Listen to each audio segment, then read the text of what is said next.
여러분 안녕하십니까? 남강문학교실의 앵커 김혜숙입니다. 남강문학협회의 문화광장 24회 방송을 시작하겠습니다. 이제 서서히 여름이 다가오는 것 같네요. 낮에는 제법 더운 날씨가 벌써 여름이 되었나 싶을 정도입니다. 이제 4월 말일이니 곧 가정의 달인 5월이 되겠습니다. 모두들 건강하시고 더 밝고 아름다운 날이 계속되시길 바라겠습니다.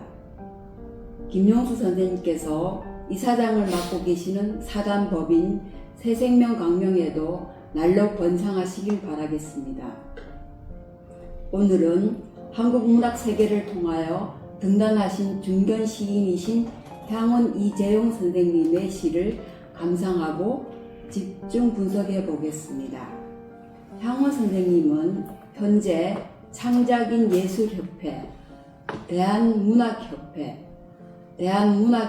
경남지회 회원이시면서 남강문학협회 부설 연수원장을 맡고 계십니다. 이재용 시인은 직접 향원다원을 경영하시면서 차에 대한 높은 지식을 가지신 차인입니다. 중견 시인이신 이재용 선생님의 시를 감상해 보겠습니다. 먼저 문양 이성님 시인께서 시를 낭송하시겠습니다. 시청에 앞서 구독과 좋아요를 눌러주십시오. 여러분의 관심과 성원이 이 방송을 지속시키는 힘이 됩니다. 그리고 김용수 시인께서 새로 취임하신 사단법인 새생명강명에도 많은 관심을 부탁드립니다.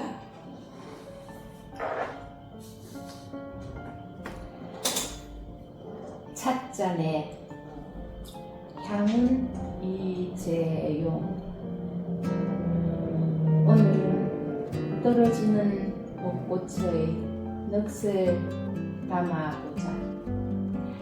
흰 구름 타고 내리는 꽃까지 단비 맞은 연초록 찻잎, 끝자락에 맺힌 미소도 담아보자. 두견이 슬픈 울음소리도 영혼의 작은 찻잔에 담아 그 맛은 어떨까? 이번 작품은 찻잔이라는 하나의 이미지 속에 자연과 정서를 함께 담아내고 있습니다. 먼저 전체적인 문화적 평가를 부탁드립니다. 네, 이 시는 한마디로 말하면 감각과 사유를 하나의 그릇에 응축한 서정적 상징시라고 할 수 있습니다. 특히 주목할 점은 찻잔이라는 중심 이미지를 통해 벚꽃, 구름, 찻잎, 소적세에 이르는 다양한 자연 요소를 하나의 감각적 세계로 통합하고 있다는 점입니다. 이는 단순한 자연 묘사를 넘어 세계 전체를 한 모금의 체험으로 환원하려는 시적 의지로 읽힙니다. 김 선생님께서는 이 작품의 미학적 성취를 어떻게 보십니까? 네, 이 시의 가장 큰 미덕은 정서의 절제와 이미지의 경제입니다. 불필요한 설명 없이 이미지 자체로 의미를 전달하고 있습니다. 특히 벚꽃의 넋, 연초록 찻잎의 미소, 소쩍새 울음과 같은 표현은 감각과 정서를 동시에 환기시키는 데 성공하고 있습니다. 다시 말해서 이 시는 설명하는 시가 아니고 가슴에 깊은 울림을 주는 느끼게 하는 시의 전형적인 성취를 보여주고 있습니다. 문학 사조적으로 본다면 어떤 위치에 놓을 수 있을까요? 네, 이 작품은 기본적으로 전통 서정시의 계보 위에 있는 현대 신서정주의 시라고 봐야 합니다. 자연과 인간의 정서를 조화롭게 결합하고 있으며 언어 역시 파괴하거나 해체하지 않고 안정된 구조 속에서 감각을 확장하고 있습니다. 또한 상징적 표현이나 이미지를 사용함에 있어서 직접적인 진술을 피하고 의미를 암시한다는 점에서 상징주의적 성향도 일부 포함되어 있습니다. 이 선생님 말씀에 좀 제가 덧붙이면은 이 시는 모더니즘과는 분명한 거리를 두고 있어요. 모더니즘이 세계를 해체하고 불안을 드러낸다면은 이 시는 오히려 세계를 수용하고 정화하는 방향으로 나아갑니다. 즉 기존 질서를 해체하면서 갈등을 조장하는 세기말적인 현상의 시가 아니라 음미의 시라고 말씀드릴 수 있을 것 같습니다. 그렇다면 비평적인 측면에서의 한계는 어떻게 보십니까? 네, 그게 중요한 부분이죠. 이 시는 서정적, 미학적으로 매우 정제되어 있습니다. 하지만 너무 서정적인 측면만 강조되다가 보니 그만큼 긴장과 균형이 부족한 느낌도 있습니다. 특히 모든 이미지가 아름답게 배열되어 있기 때문에 독자에게 충격을 주거나 문제의식을 던지기보다는 편안한 정서에 머무르는 경향이 있습니다. 결국 이 시의 가치를 한 줄로 정리해 주신다면요? 예, 그 소적세라는 부분을 정리하는 과정에서 계절적인 어떤 모순점이 드러나서 두견세로 바꿨는데 결국 그 시인이 나타내고자 하는 큰 틀에서의 흐름은 바뀌지 않은 것으로 보입니다. 그리고 앵커님이 말씀하신 거 물어보신 거는 한마디로 말씀드리면은 이 시는 자연과 감정을 한 잔의 차로 우려내는 정제된 서정시다라고 할 수 있겠습니다.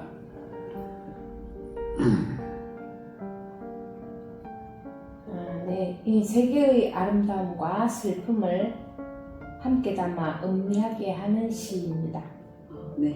타인의 시를 평하고 때로는 비평해야 하는 입장에서 한마디 해주실까요?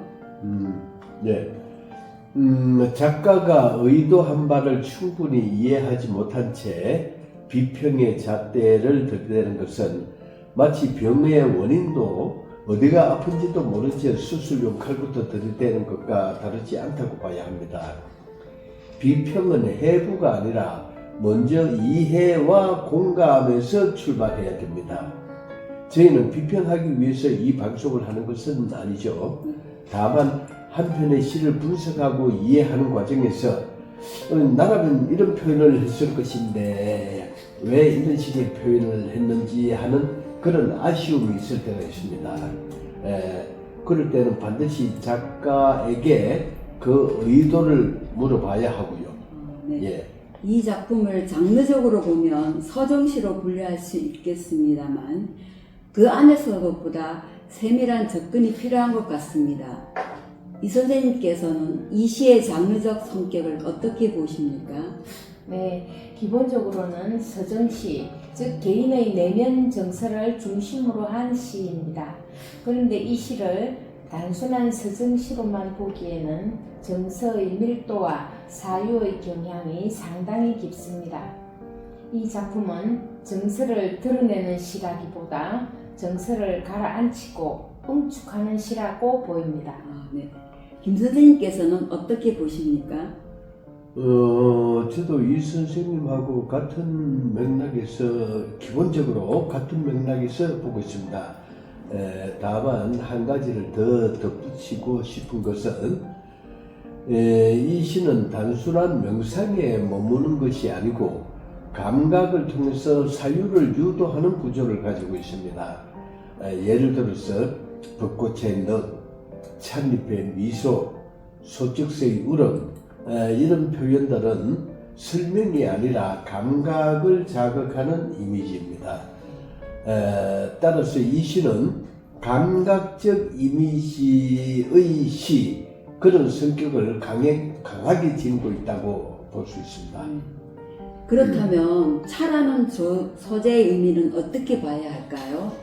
네, 차는 이 시에서 단순한 소재가 아닙니다. 차는 매개입니다. 자연과 인간, 감각과 사유, 그리고 시간까지 모두 하나로 연결하는 중심 장치입니다. 그래서 이 시는 단순한 자연시가 아니라 차를 매개로 한 사유의 시, 즉 차시로 차시 계열로도 볼 수 있습니다. 이제 문화사조적인 측면으로 넘어가 보겠습니다. 이 시를 어느 계열에서 위치시킬 수 있을까요? 제가 말씀드릴게요. 가장 기본적으로는 전통 서정시의 계보에 있다고 하는 것은 다른 분들도 이해가 없을 것입니다. 자연을 통해서 정서를 드러내고 이미지를 통해서 의미를 암시하는 방식은 동양적 시의 전통과 깊이 연결되어 있습니다. 네, 동의합니다. 다만 이 시는 단순한 전통의 반복은 아닙니다. 현대적 감각으로 정제된 신서정주의적 성격이 분명히 나타납니다. 신서정주의의 특징은 감각적 이미지, 개인적 정서, 자연과의 교감인데 이 시는 이 세 요소를 모두 갖추고 있습니다. 상징주의적 요소에 대해서는 어떻게 보십니까? 이 부분이 중요한데요.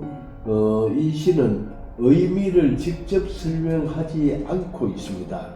대신 벚꽃의 넉, 소쩍새의 울음, 찻잔 이런 이미지를 통해서 그 의미를 암시하고 있습니다. 이것은 분명히 상징주의적 표현 방식입니다. 다만 순수한 의미에서의 상징주의처럼 난해하게 흐르지 않고 정서적 해석의 여지를 남겨두고 있다는 그 점에서 부분적 상징주의로 보는 것이 아마 적절하다고 할 것입니다. 네.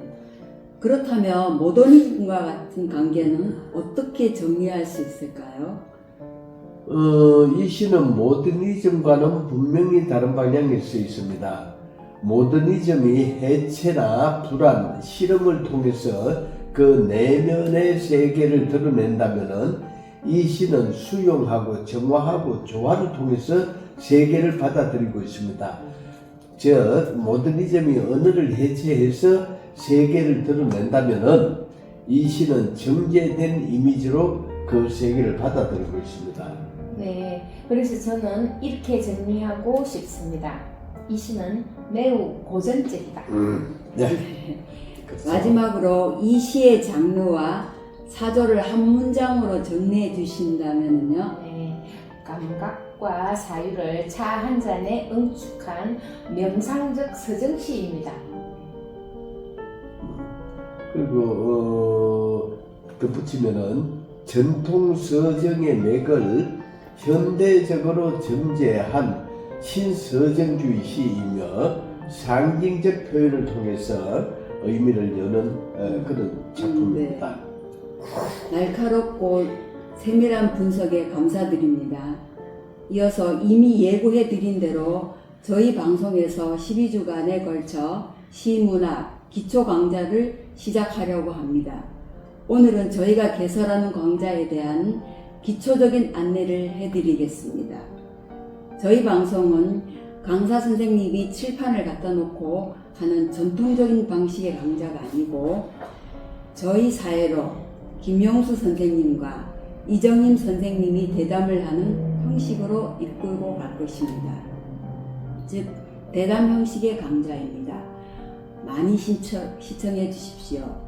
오늘은 저희 방송의 방향을 예고하는 예고 방송쯤으로 이해해 주시면 됩니다. 여러분 시 좋아하십니까? 솔직히 말씀드리면 시는 어렵다. 읽어도 무슨 말인지 모르겠다. 이렇게 생각하신 분들 많으실 겁니다.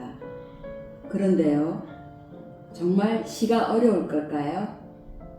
아니면 우리가 잘못 알고 있는 걸까요? 오늘 그 이야기를 해보겠습니다. 선생님, 시, 즉 웅문과 산문, 뭐가 그렇게 다른 겁니까?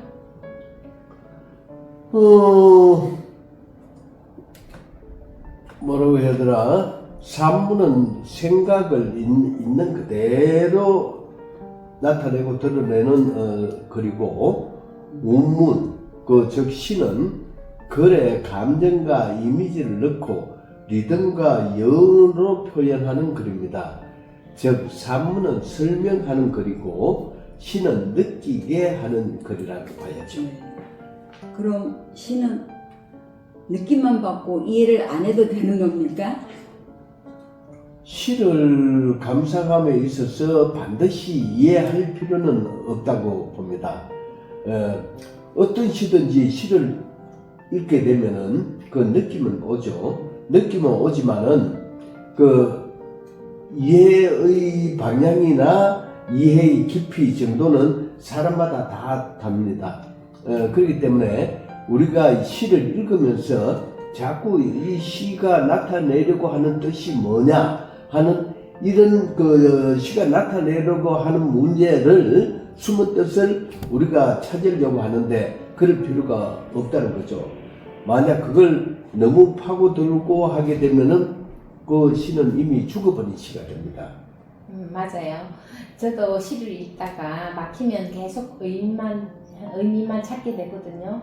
그런데 그냥 읽고 있으면 느낌이 오는 순간이 있어요. 그 느낌이 바로 그 시입니다. 산문은 머리로 읽고 시는 가슴으로 읽는 네. 것입니다. 그렇다면 시는 우리에게 어떤 도움을 줄 수 있을까요? 시의 가장 큰 역할은 사람의 마음을 다듬는 것입니다. 우리가 살면서 화도 나고 상처도 받고 외롭기도 합니다. 그 감정들이 그대로 쌓이면 사람은 그치게 되거든요. 그걸 순화해 주는 게 결국 시라고 문학이라고 봐야 됩니다. 그래서인지 시를 읽고 나면 마음이 조금 가라앉는 느낌이 있습니다. 당연하죠. 시는 감정을 없애는 것이 아니라 아름답게 정리를 해줍니다. 분노할 때 시를 읽으면 분노가 조금 더 거칠어지고 슬픔을 시로 읽으면 슬픔이 덜어집니다. 이것이 바로 심성의 순화입니다. 개인을 넘어서 사회적으로도 영향이 있을까요? 시를 많이 읽는 사람, 시를 많이 읽는 사회, 이런 사람이나 사회는 타인의 감정을 더 잘 이해를 합니다. 왜냐하면 시 자체가 타인의 마음을 경험하는 장르이기 때문입니다.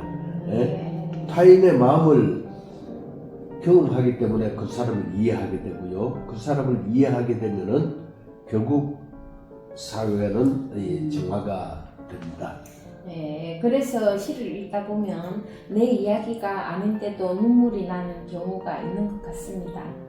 그게 바로 시가 주는 공감이죠. 시를 읽는다는 것은 결국 타인의 삶을 함께 살아보는 것입니다. 그래서 시는 사람을 이기적으로 만들지는 않습니다. 네. 오늘 이야기의 핵심은 이것입니다. 시를 이해하는 것이 아니라 느끼는 것이고, 시는 우리를 더 부드럽게 만들고 삶을 더 깊이 있게 만듭니다. 다음 시간부터는 이 감정을 실제 작품 속에서 확인해 보겠습니다. 다음 시간부터 12주간에 걸쳐 문학, 그 중에서도 시에 관한 공부를 해보라고 합니다. 시에 대해서 전혀 모르는 분들만 환영합니다. 일주에 20분의 강의로 여러분은 이 강의를 마칠 즈음 시인이 되어 있을 겁니다. 저희가 매주 한 차례씩 올려놓을 테니 여러분은 아무 때라도 들어오셔서 즐기듯 들으시면 됩니다. 감사합니다. 다음 시간에 또 뵙도록 하죠.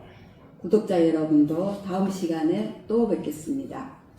안녕히 계십시오.